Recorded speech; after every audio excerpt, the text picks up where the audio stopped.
La consultation se retrouve dans le ruban Accueil, Consultation ou dans le ruban Comptabilité, Consultation. Nous retrouvons la partie Balance permettant d'afficher la balance générale, la balance fournisseur, la balance client ou la balance de révision. Nous avons ensuite le grand livre et les journaux.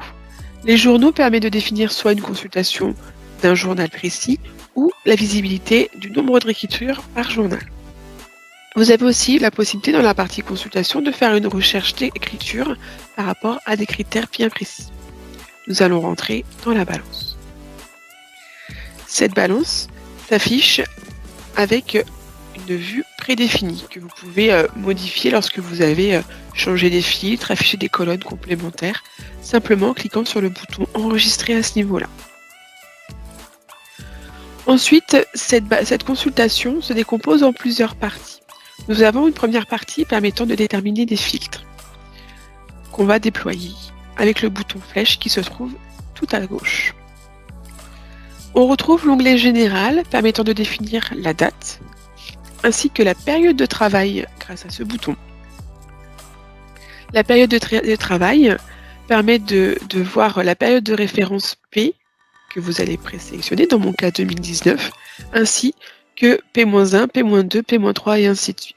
Attention, si vous souhaitez avoir les valeurs des périodes P-2, P-3, dans mon cas, il faudra bien que je coche les infos pour pouvoir afficher les colonnes et avoir des résultats à l'intérieur de ces colonnes. Ensuite, autre filtre possible, les comptes, mais aussi le type de balance que je souhaite afficher, balance générale, par cycle ou par classe, et si je souhaite afficher les comptes auxiliaires détaillés ou pas. Dans mon cas, ils ne sont pas détaillés, donc tout est regroupé dans un compte qu'on appelle collectif. Si on regarde, le 401 000 est fournisseur collectif, le 411 000 est client collectif. Nous avons d'autres filtres possibles. Dans détail, il vous est possible de faire des filtres sur le solde, les cumuls ou les écarts entre solde fiscal et gestion.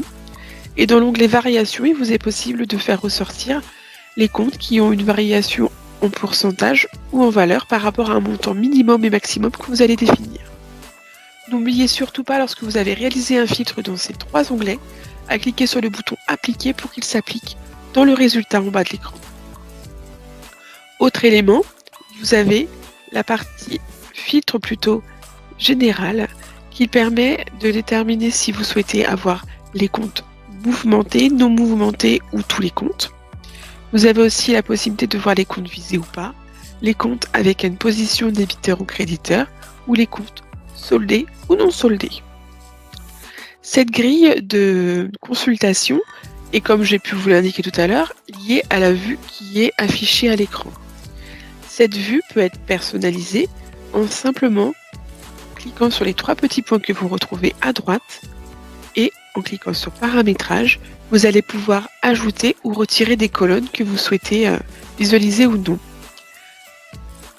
Une fois que vous avez fait ce changement et que vous souhaitez conserver ce changement à chaque consultation, n'hésitez pas à enregistrer votre vue pour que les prochaines fois, ça soit cette vue-là qui vous soit proposée, ou au minimum, si vous n'avez pas déterminé que c'était une vue par défaut, puisqu'il y a la petite case vue par défaut lorsque vous enregistrez, cette vue sera disponible dans la liste déroulante pour pouvoir être sélectionnée lors de votre prochaine consultation.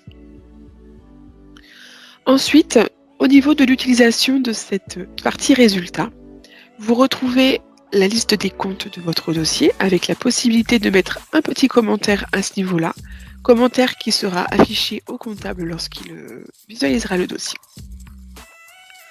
Nous allons nous mettre sur un compte que je souhaite visualiser en détail, ce compte Crédit Agricole. Si je me mets dessus, je vois le solde et en double-cliquant dessus, je pourrai accéder au grand livre. Avant d'aller consulter le grand livre, un petit point important. Cette grille qui s'affiche à ce niveau-là, vous avez la possibilité de l'exporter vers Excel en cliquant sur le bouton coller Excel.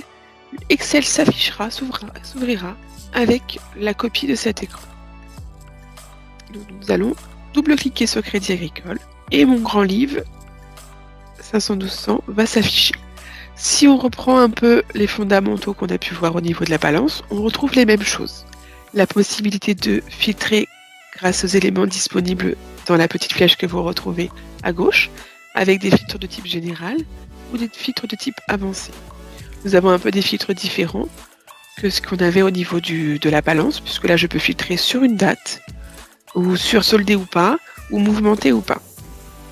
Et dans la partie avancée, je peux très bien dire je veux tous les éléments visés ou pas, ou les éléments lettrés ou pas. Nous retrouvons aussi des filtres disponibles du type je veux les mouvements qui sont lettrés ou pointés. Et je retrouve la possibilité, comme je l'avais sur la balance, de pouvoir coller dans Excel. Dans les petits boutons que vous retrouvez ici, nous avons aussi la possibilité de copier tout simplement pour pouvoir coller à un autre endroit qu'Excel, Word ou bien d'autres endroits. Nous avons 3 boutons à ce niveau-là qui vous permettent, pour le premier, de modifier les données. Seuls les éléments modifiables en lot vont se retrouver affichés pour pouvoir faire des modifications. Dans mon cas, par exemple, je pourrais modifier le libellé mouvement assez simplement sans être obligé de rentrer dans l'écriture comptable pour réaliser la modification. Il m'est aussi possible d'afficher les commentaires dans le bas de l'écran et il m'est aussi possible d'inclure les journaux extra-comptables dans cette visualisation. Par défaut, je n'ai que les journaux fiscaux qui sont disponibles. Dans cet écran, je retrouve la possibilité, via le ruban, de pouvoir faire des virements de compte, des duplications ou des actions d'écriture, et la possibilité aussi de viser le compte. Si je double-clique sur une des lignes, j'arrive sur l'écriture comptable, avec la possibilité de modifier cette écriture, ou simplement de la dupliquer, ou de réaliser un modèle d'écriture pour mes prochaines saisies.